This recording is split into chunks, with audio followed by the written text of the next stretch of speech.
Hello, it's time for one of James's video diary entries for the day.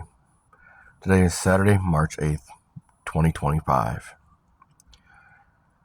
And yes, I appreciate the energy being connected, and I have some people that I talk to, and I'm grateful for them. I'm grateful for your energy, for watching this. I actually need someone in my life that's close to me that will be my helpmate. That's where I'm trying to build my connection. And when I incepted this channel, when I started building it, when I started doing videos almost a year ago, or just over, I did need to build from scratch. And I did need that. And I've gotten some of it. I got somebody checking in on me regularly, looking in the condition of my feet,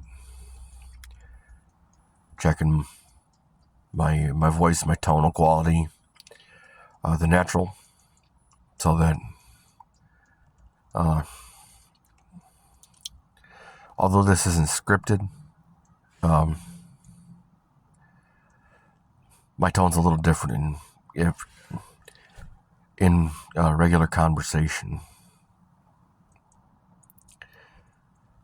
And I'm so grateful for all the angels that are around me, including you, for connecting your energy by watching this video. If you like, subscribe, and comment, that's even greater. I really appreciate it. I try to respond to as many as I can. YouTube is a funny way of hiding comments or dealing with excessive commenting. I don't exactly understand it. I don't know what the algorithm does. I had an epiphany today, and I'm grateful for. It's why I'm self-absorbed and why my process is the way it is for dating, mating, and relating. I'm trying to pull this girl, but she's kind of self-absorbed, and God help me. It's not that I'm not self-absorbed. My absorption, the reason I have to come first, and my process has to be done the way that it is not because I'm worried about crying, about losing my partner. I've lost a few.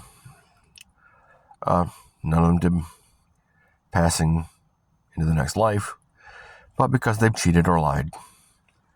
And the ones that cheated and lied, although it was a relationship deal breaker, I didn't let them get into such a position as my baby mama.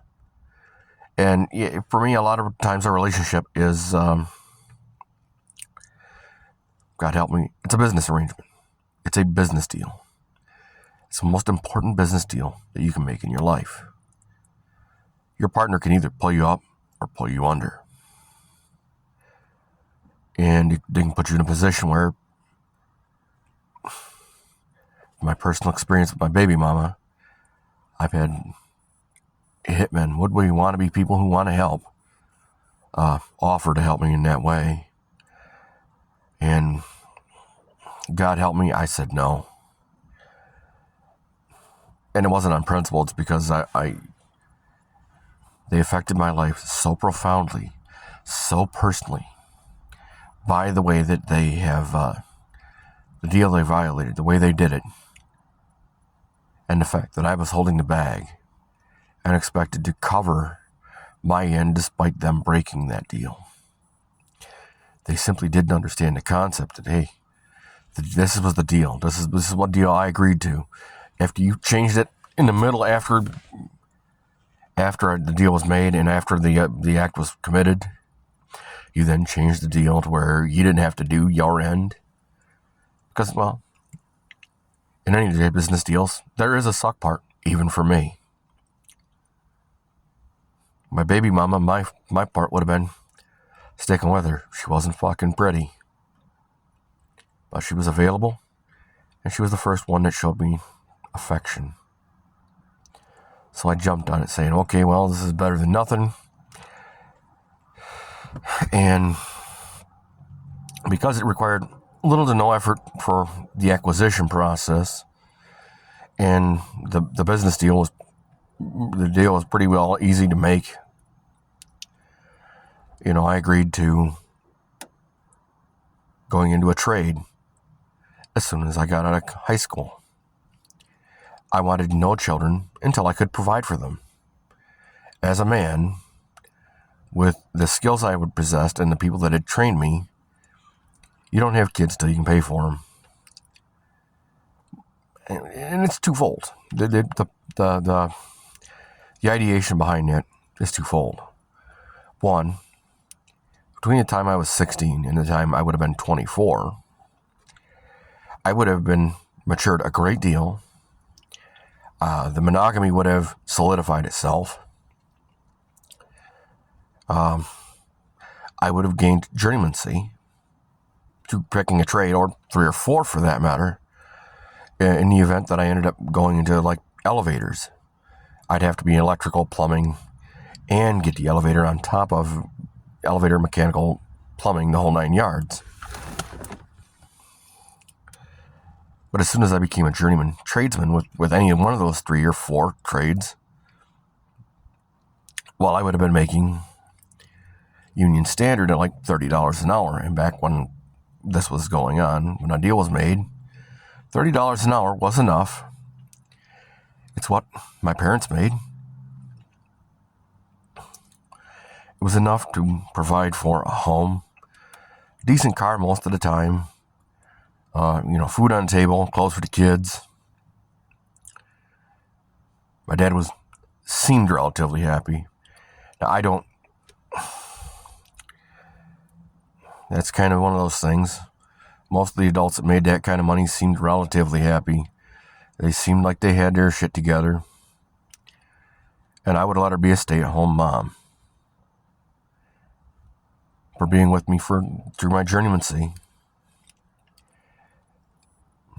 For having that monogamy, that would have been her reward, is that she could get the whole 9 yards.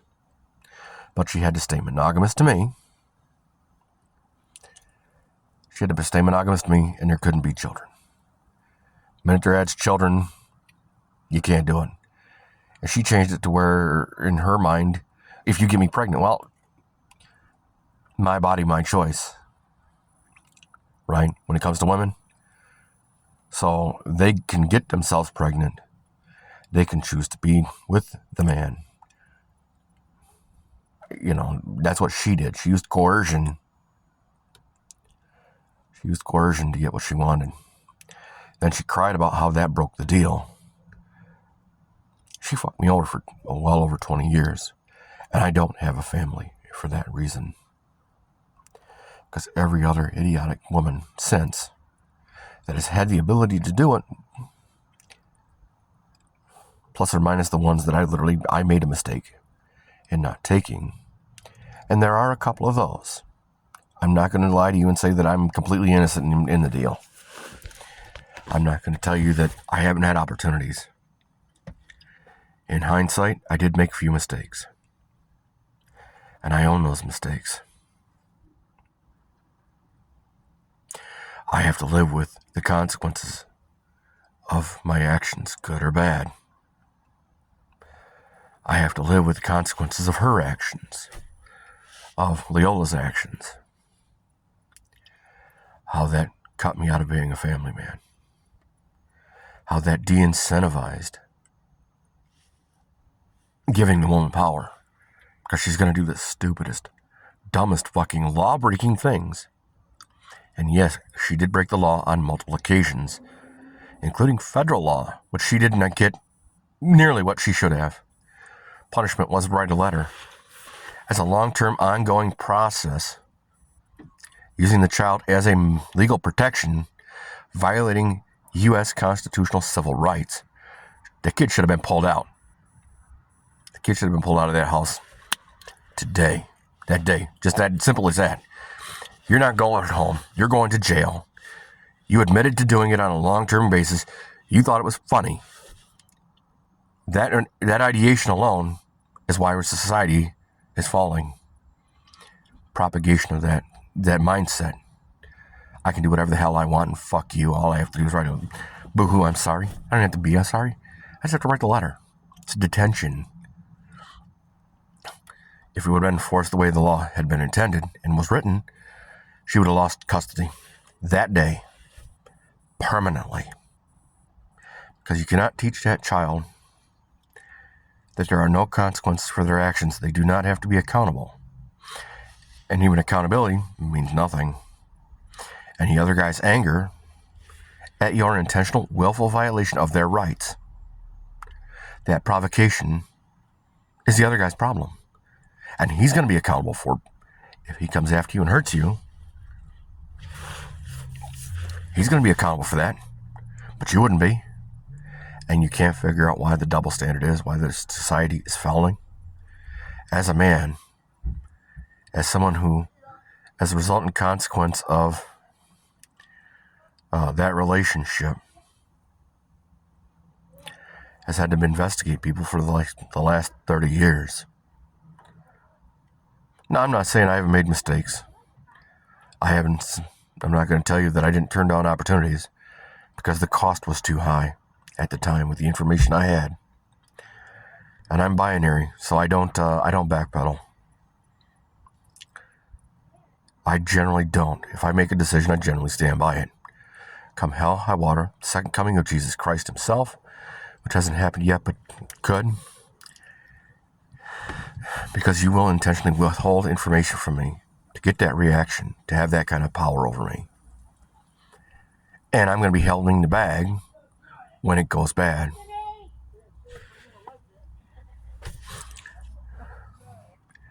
So, you can't make me hold the bag and cry about the consequences. It's why I investigate people, because I do not want to have this kind of problem again.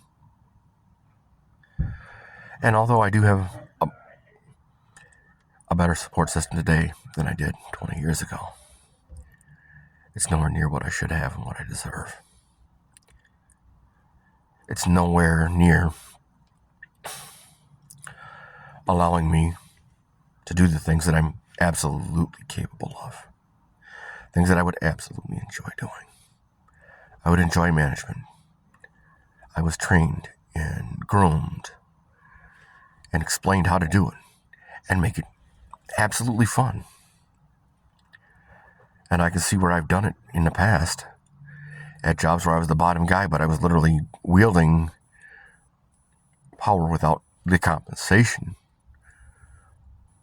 When people actually get clued into the idea of what I was doing, how I was doing it, and what it would bring them, well, then they were like all over it. Well. But when I asked them, when I was literally the bottom guy, after you've literally crapped all over me, you can't figure out why I don't want to be around you. Because your true colors are, you're going to shift with you're going to go with the winds of appearance. You're going to cut and run when it gets dicey. You're going to go to the next bigger, better deal, only to find out, as most of the women around me have found out. And those that lose, that bigger, better deal ain't what it looks like. And that's the best they can do. And the best I can do, I hide and I sandbag like a motherfucker. I do. It's like the job I quit, Mount Pleasant Express. They said $900 a week. Well, $900 a week. With taxes and getting insurance, I'll bring a great deal of my skills to bear. Because I have the time to diagnose the vehicle as I'm driving it. If I come up with diagnoses, I can put that in my notes. But when I only make $200 or less, and I have to pay taxes, and I have to buy products for that truck to keep it on the road, those skills go away. Those skills go away. When you try to kill me by putting a battery box in the cab where I'm living, and it has a hydrogen sulfide off-gassing lead acid batteries, well, the electrical went. I was probably almost killed because of the asinine stupidity of what Keith called common sense. If you had actually common sense, like I do, I used to straighten vehicles out as a mechanic. I used to look at vehicles and say, what's the application The toolbox opens on the left, means all the electrical connections and all the mechanical for the truck and trailer for connections and everything has to be mounted on the right. And it has to be mounted in a way that provides for no corrosion or limited corrosion, extremely low corrosion, protected by the vortices of, say, the headache rack. And the height at which this thing is, the height and angle which this is mounted, because it's not only water that's going to get into that, because water is not the only thing on the road. In Michigan and many other states, they use salt. It melts snow, ice, and snow and ice. Salt is conductive, which means it conducts electricity. And if the water gets in there and it brings salt, salt's going to get in there. Every time it gets wet, you're literally going to be backfeeding electricity in places it shouldn't be, which is going to fry your electrical system, which is what happened to that truck. And when I asked for repair, I literally expressly asked for removing that where it was at and moving it to this other location, for the premise of not getting me so I break my ankle because I'm going up and down on snow and ice on the back of this truck to get securement devices and tools and things.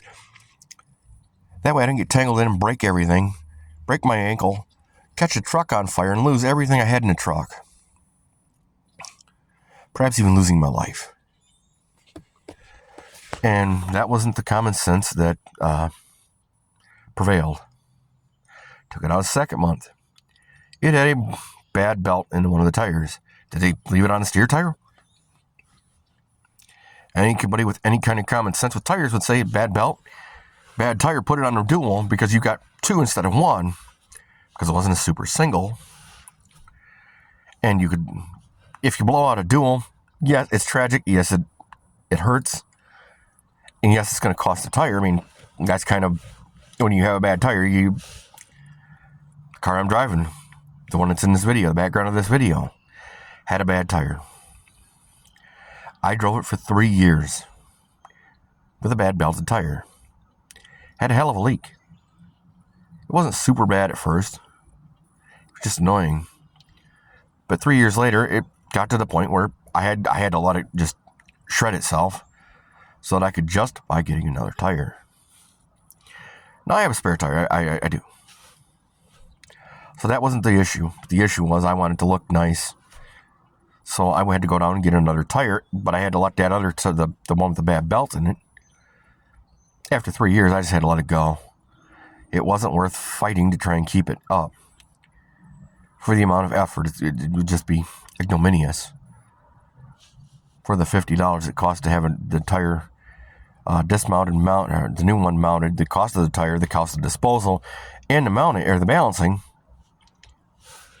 it was just let the tire shred itself. It's already got belts going on. It's already having problems with broken belt. Leaks that are internal. It's not an external leak. It doesn't have a hole in it. The rim isn't bad. The valve stem isn't bad. Now I got a new one. And I'm grateful I had the money to do it. I mean, God help me, I'm a first-degree felony penny pincher. Never been convicted, but not in a court of law. But yeah, I pinch pennies like a mucky. I've been on the struggle bus so long that I learned a lot of tricks and tips and tricks. I don't drink. I mean, I do drink. But if you see me drinking, give me a few minutes. See how bad the day was. That way you know. Because I don't generally drink in the middle of the day. But if I have a beer, something emotionally draining or happened. Like Anna Vincent. And she rejected me, and I was literally absolutely positive my investigation proved that she wasn't lying to me. There was no disinformation. Beautiful woman. Seemingly smart, but not so much. I could have lived with that. She had other assets, and She did have a history. She wasn't exactly 20. I could live with that too. But I got rejected. Flat out rejected in a way that said, look, I want to see you socially. And I left my number. It triggered the conversation it was meant to do. And it absolutely, I told her, I guarantee you're not lying to me. I can tell because of the relationship we did build. You're not going to lie to me. You know, it's stupid. Be like a guy in a foxhole. You're not going to lie to your battle buddy. You're just not. And it don't matter what you did. It don't matter how it ended up. It don't matter how the thing was shit on landed. Even if it landed shit side up and you're responsible for it. You know, you're not going to lie about it. You'll lie about it to the chain of command, but you won't lie about it to your buddy. Because this is the guy who's going to do the same to you. He's not going to lie to you because they know. Just like you know, your life depends on them. You're not going to lie to them. Now, I have never served, but I've been around a lot of people that have. A lot of the people that trained me were veterans of World War II in Korea, Vietnam. Some of my more contemporary mentors did serve in the desert wars that the U.S. has done recently. Some of them were special operators. And a lot of the people around them are special operators. Because water seats its own level. I've been around a lot of them. Enough to be able to look at their stories and say, yes, this is a real story, or no. And I am kind of a pretender. I can look at something, then do it. I can read it and do it. If I hear the story enough times, I can tell the same story with the same inflection. I've gotten clipped for that a couple of times, and I stopped doing it. Not because I don't have the skill, just because it didn't happen to me.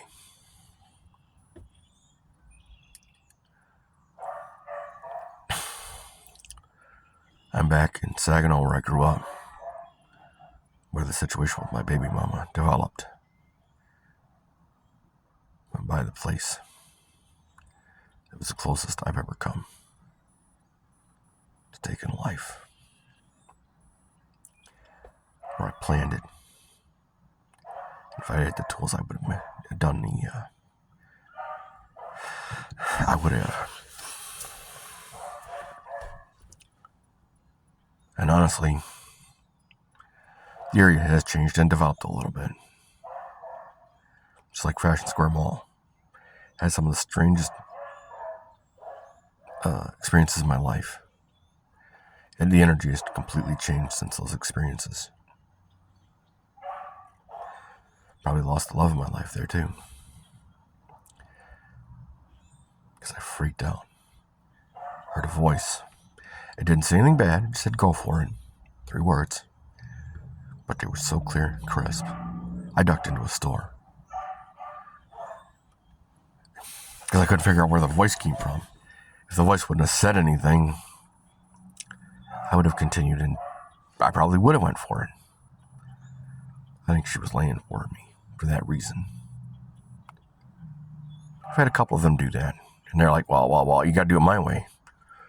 And I'm kind of going, why? Why do I have to do it your way? What is so important about what you do? Yes, you're going to have sex. Congratulations. You're going to do that whether you do it with me or not. You want me, you're going to start asking the right questions. You're going to put your body in your pocket. Every girl has a body. I know I went to M's Lounge one night when I was in Gladwin. There must have been 70 women in that bar. All the most likely to succeed. They were all single. Every one of those women could have been the most likely to succeed. And I guarantee you, I've seen several of them succeed subsequently with someone other than me. They all did the same thing. They've done the same thing in St. Helen and in Roscommon, same attitude. You're going to do it my way because I'm the one in power. You're going to be the one holding the bag, but I'm the one that's going to get the goodies. The few that actually had any brains would have said, hey, if you truly want that guy, how many of you look around? You are all the most likely to succeed. This is a selection process. And there are 70 of you? 122? Doesn't make any difference. There isn't just one of you. And you're all equally capable of doing what needs to be done. What's the one thing that nobody else in this room is going to do? What is the one thing? Because the first one that does it walks away with that guy. And although you'd call him the white whale, you can't call him Moby Dick because nobody knows. Because he doesn't, his proclivities and his code of conduct prohibit that kind of knowledge. You're not going to know he's the best thing in town. Because he won't let you know. Because you don't qualify. I've had girls look at me funny and qualify. Yeah, I do an investigation. Because I don't want to share, because I don't want to get an STD. I don't want to get put in a position where, due to something you gave me, I'm permanently maimed. That permanent maiming is going to make it so difficult that you are the only thing that's going to go near me. And that kind of, that takes me back to first principle. Just like my dating process. You do it my way. You let me have it my way the first trip out. Is it going to hurt you? Absolutely not. In fact, the inception is to make it so well that you stay my helpmate, be my helpmate. You don't lie to me. You don't change a promise to me without telling me. Then you make me come into it and say, well, I didn't lie. Well, yeah, you did. Because if you hadn't, you would have brought that to me a long time ago when you knew it was going to be a problem. Instead of just saying, well, I just changed the promise. You change the promise to somebody, you better make sure that they know about it. You better clear that with them to have the consequences out. Because if you don't, you will lose. And when you lose, it's going to be painful. It's going to be extremely painful. It's like Donna Burkett found out. She's a lying sack of shit. Oh, I don't like... No. You change promise to somebody without telling them. And when they brought it up, no. It's not how you do it. That's why people like me. I don't do that sort of shit. If I change a promise, I'm going to call you immediately. It becomes a problem. When I already know it's going to be a problem. Hey, I broke my wrist.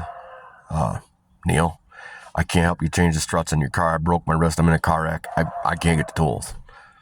Not that I didn't have the tools at the time. I don't have them now. But then you understood why I couldn't do it. Not because I didn't want to, not because I didn't have the tools at the time. I just couldn't get to it. I was physically broken. I mean, honestly. I make promise on the spur of the moment. Hey, I'm going to try and get myself out of work early. Come down and fix your car, Donna. I left a half hour early. It only cost me half hour time, which a relationship could build more than that half hour time ever would. The loss would cost me. In respect to my boss, which it kind of didn't, but same point. That was a good boss. I went down and fixed that car. Dug it out of a snowbank next to a secure lockdown facility. And I helped people, too, in the process because I had to dig them out, too, so they could get out. To get parts and to do all these things for myself. So, yeah, I'll cover my end. And although it seems like I'm conceited, my conceit and my self-absorption is to protect you by protecting me from making sure you can't be in a position to creatively incentivize me making the worst nightmares of my life, the worst things I could possibly do to you, become real events. Because they were so incentivized that the consequences are actually a reward. And I'm truly surprised I'm not in prison right now. I'm truly surprised I didn't commit some heinous, very heinous things that the night terrors I've had were simply instructional dreams. Just the things that they were instructing me to do, and how to get past security, and how to very, very, very vicious things.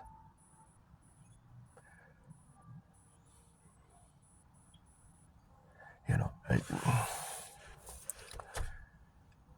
I'm very surprised. Most of the time, the instructional dreams are excellent. They'll tell me, or they'll foreshadow the cause. When it's a car or a truck, it'll tell me that these performance issues are caused by this. Whether it's a single item or it is a calamity. One item causes another item, causes another item. I've done that for people with diagnosis. They said, well, it's a collapsed lifter. Yes. It's a collapsed lifter caused by a stuck fuel injector, which is caused by a hole in the fuel system, which allowed dirt to come through.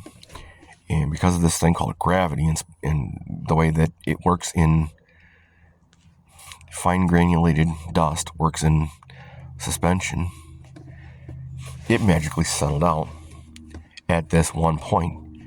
And it was such that it stuck this open. And it didn't quit coming through once it stuck open. It was still in suspension, and it went and traveled in the oil down the push rod to stick another component. And until you unstick this component and fix that problem, this could happen again. The same way it happened this time. People look at me funny and go, yeah, I stopped arguing with you. You're pretty fucking smart.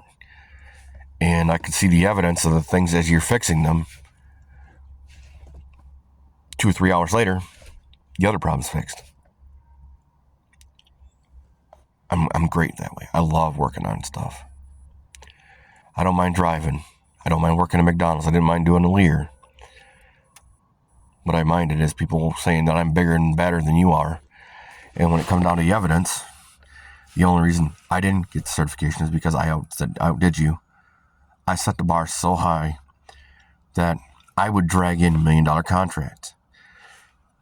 Because the executive comes in, my shoes aren't sticking to the floor, the floor is clean, the process here is great, the floor is not bad here either. The machines and everything else looks like they're in fairly good working order. They're not going to be perfect. No industrial process is going to be perfect. But anybody who's got anybody's going to tell you, you don't sell new cars full of dumpster. You just don't. I mean, unless you're selling to like Oscar the Grouch, Sesame Street, who lives in a garbage can. You don't sell a car, good, new or used. You don't sell them premium dollar, looking like the inside of a dumpster. You just don't. They're not all scratched and dented and dinged and full of garbage. You wouldn't be able to sell a car for that, for the top dollar that way. Same thing at an industrial plant. That place looks like vomit, and somebody smeared feces all over the place. They're not going to, shoes stick to the floor. They're simply not going to use you. They're going to go to the plant that's cleaner. Even if they get a little less inferior, less good quality product, due to the nature of manufacturing, like Joseph Stalin said, quantity has a quality all its own. And if you've engineered it well enough, you won't be able to screw it up that badly in production.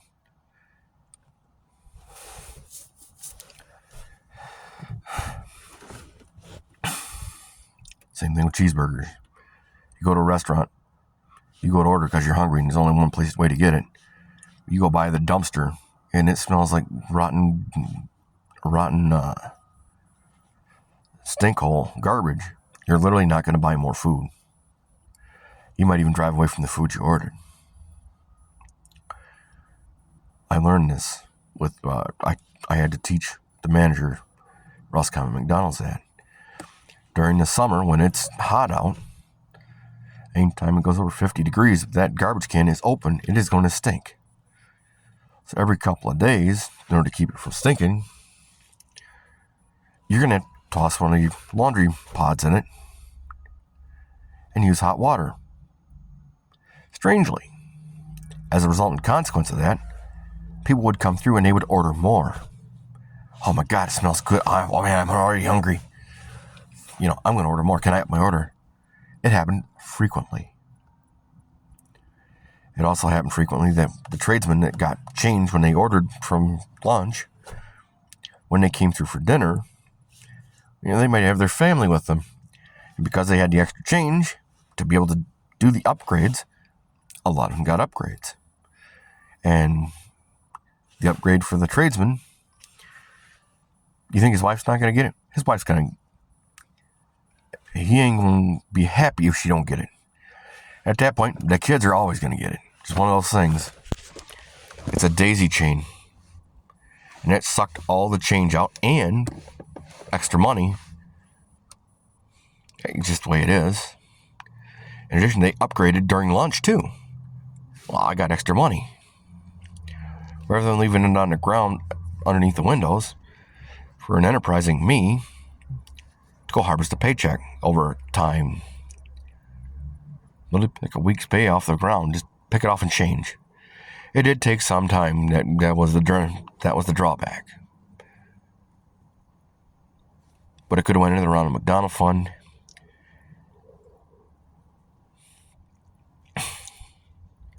Just like training with the management at ABM. I can't be the guy teaching tenured people who have 5, 6, 7 years at a site how to clean their site and how to do it so that it's clean for the millage. That way the company will be able to get the next contract and you'll be able to get a raise. Because the cleaner the building is, the more people who have options are going to say, this is a cleaner option. And the other one, this is a cleaner option. This is the cleanest non-payment option. I had one to put it out of my pocket for it.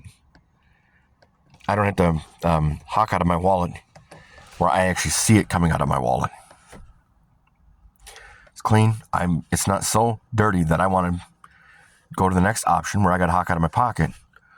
Or I'm going to let my wife do the education. Because that's absolutely an option in today's world. Homeschooling. Just like at Sara Lee. Because their maintenance people didn't have any brains, because they didn't have an entrance exam to explain them how the machines worked, that way you get to a result. You can't go A plus B plus C plus D. If B and C didn't operate, you know why you got F as your result. You can look at the result, say A plus B plus C plus D. If you take B and C out of the option, you're going to get result F, which is what we got. So let's go back and fix B and C. 20-minute option. You're looking at maybe $100,000 down. Not, $1 million down. And yes, true story, it did happen. During that downtime, I literally had to explain it to the people I didn't have to, but me being me, I explained it to the people in the break room with me. A plus B plus C plus D. If management would have done any kind of common sense, they'd already know. And this is why you're losing $4.5 million a month, maybe $6 million. Which is why that company can't provide they can't be in a position to participate in fun community events that would make the company lots of money and excellent publicity, extreme excellent publicity for poor management on the floor, which stems from poor management on the middle and on the top. True. It's like Munson Healthcare. I've shown it a couple of times on this channel. The card I got, yeah, you're hired. Occupational Health said, no, we can't have you building professional relationships with these people to make it personal relationships with these people, which makes you a lifelong employee of our company. And because you're overqualified for the job you're in, you've all but been hired for, you will inexorably go up. And or you will train other people to move the bar way up. At some point, you will, in fact, snag one of these relationships.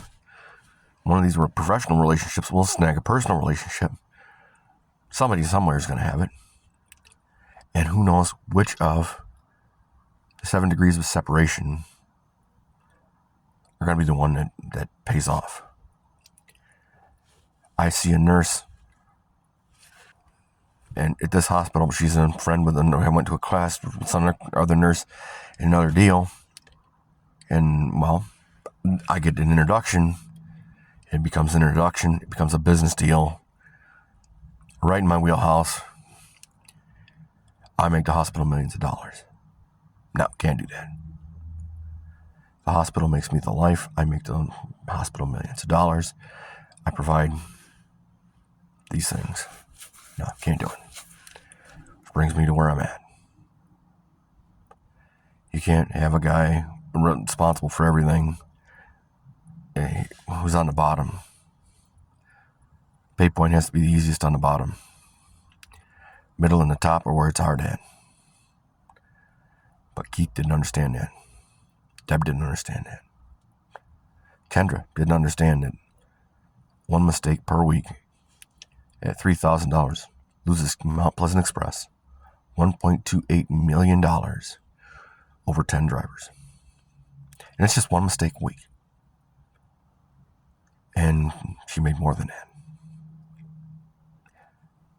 And this is in the maintenance department too. Maintenance department, by not having A plus B plus C plus D, or the help, not having DOT qualification training, so that when they secure me as for help, they're not creating a DOT ticket for me or the company. And yes, Keith, if you're watching, your help would have gotten me a DOT ticket. And it's absolutely true. 20 years as a truck driver and your personal experience isn't company policy. You're just being fucking lazy and stupid. And you're causing yourself a lot of loss, including my negative endorsement to the truck driving school, so that nobody else had to eat the shit sandwiches I did. Even I got tired of it. That's why I'm leaving.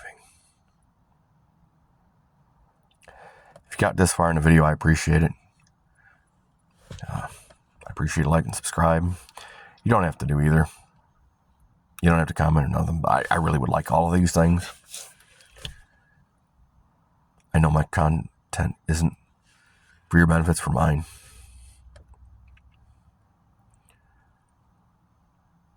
And I appreciate your help. If you have a comment, concern, or anything like that, put it in the comment section below. I'll try and read as many as I can. YouTube has a weird thing about it. I'll see what I can do to do the bypass as much as possible. Be well.